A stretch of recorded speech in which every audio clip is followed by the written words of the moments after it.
account. And then about a month before the event was about to take place, Prince Harry called the team and said, I'm doing a Netflix show, and I would love to bring a camera crew so that I can include some footage in this show. And so the team called me and tell me, oh, Prince Harry's made this request, so we're doing the things. I said, you can't be doing the things without seeking consent from the property owners, the sponsors, all the guests. Nobody signed up into being on a Netflix show.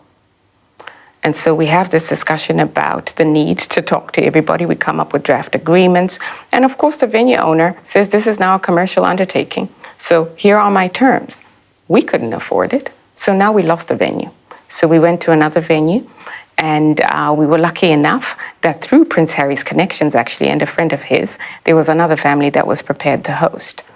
The show went on, but there was a lot of disruption, right? A lot of people were unhappy because we'd worked on this for months. At the actual, on the actual day, we had Prince Harry, which is always wonderful. The Duchess decided to attend, but she told us she wasn't attending. And she brought a friend, a very famous friend. So you can imagine all of the activity that goes with these additional amazing people. We're excited about it. We would have been really excited had we known ahead of time, but we didn't. And so the choreography went badly on stage because we had too many people on stage. The international press captured this, and there was a lot of talk about the Duchess and the choreography on stage and whether she should have been there and her treatment of me. Prince Harry asked me to issue some sort of a statement in support of the Duchess, and I said I wouldn't. Not because I didn't care about the Duchess, but because I knew what would happen if I did so, number one. And number two, because we cannot be an extension of the Sussex. What would have happened if you had simply just said, there's nothing wrong with what's happened, what the Duchess did? Well, the Duchess has told Dr. Sophie Chandauka to make a press release about her, and then she'll get even worse trolling. That's what would have happened. You said that Prince Harry wanted to, I'm quoting here, force the failure of the charity. Why on earth would he want a charity he founded in memory of his mother to fail? I mean, that's... He would have some justification for feeling hurt at allegation. To be honest, it's a last resort. Really, what Prince Harry wanted to do was to eject me from the organization, and this went on for months. It went on for months through bullying, harassment. I have documentation. There were board meetings where members of the executive team and external strategic advisors were sending me messages saying, should I interrupt? Should I stop this? Oh my gosh, this is so bad. In fact, our strategic advisor for fundraising then sent me a message saying she wouldn't want to ever attend any more board meetings or bring her colleagues because of the treatment. When that failed, Prince Harry started to brief, and his team, sponsors that I'd been speaking to against me and the charity, because that is a sure way of getting me out if it's seen as though I'm not being successful in my fundraising efforts. I obviously have to put this to both of you. Yeah. What you're essentially saying is that the Duke of Sussex is guilty of harassment and bullying and improper conduct in the governance of a charity. Well, let me put it to you this way. I'm going to give you a really good example. The only reason I'm here, Trevor, is because at some point on Tuesday, Prince Harry authorized the release of a damaging piece of news to the outside world without informing me, or my country directors, or my executive director. And can you imagine what that attack has done for me, on me, and the 540 individuals in the Centre Valley organizations and their family? That is an example of harassment and bullying at scale.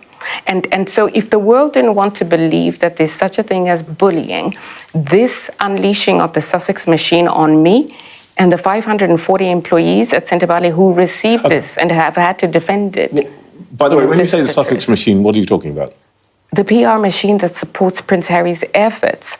The only way we discovered of his decision was through the Sussex machine activating newspapers. You were not told that. Prince Harry's recent ventures into charitable work and media production have become entangled in controversy, exposing tensions between royal heritage, celebrity influence, and ethical conduct.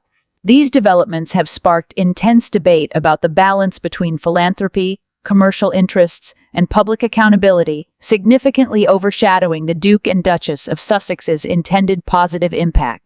Perhaps most damagingly, Prince Harry is now embroiled in serious allegations of bullying and harassment aimed at removing a senior charity executive.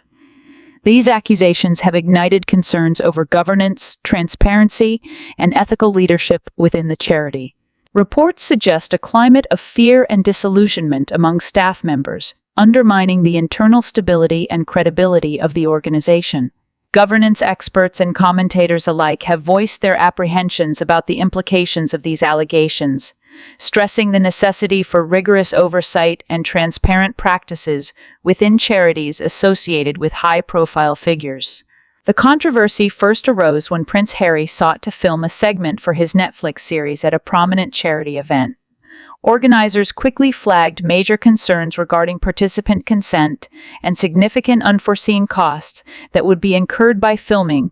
After considerable deliberation, it was determined that the financial burdens and potential disruption were prohibitive, forcing the charity to decline Harry's request.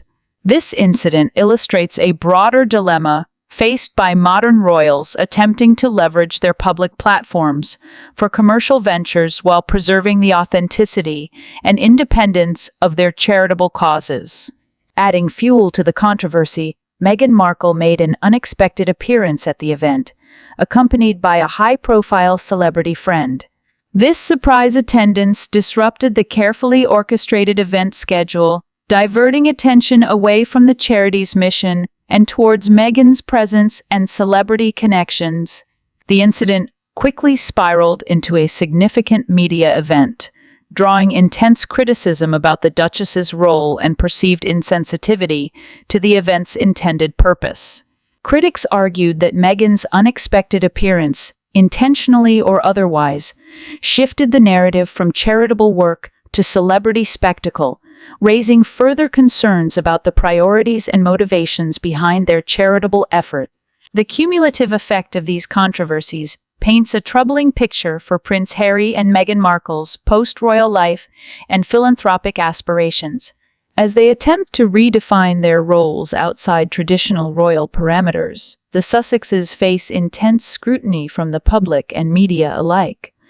This scrutiny underscores the inherent challenges of blending celebrity, royal prestige, and commercial interests with genuine charitable intentions. The controversies also prompt a wider discussion about the ethical boundaries that should guide celebrity philanthropy, emphasizing the crucial role of transparency, accountability, and respect for organizational autonomy.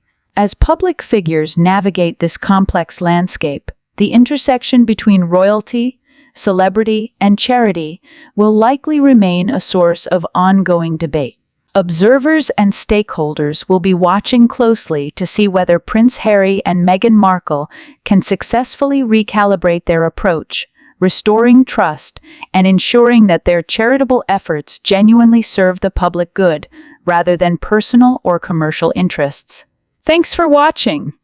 Don't forget to like, comment below, and subscribe for more. Also, join us on Telegram. Link in the description.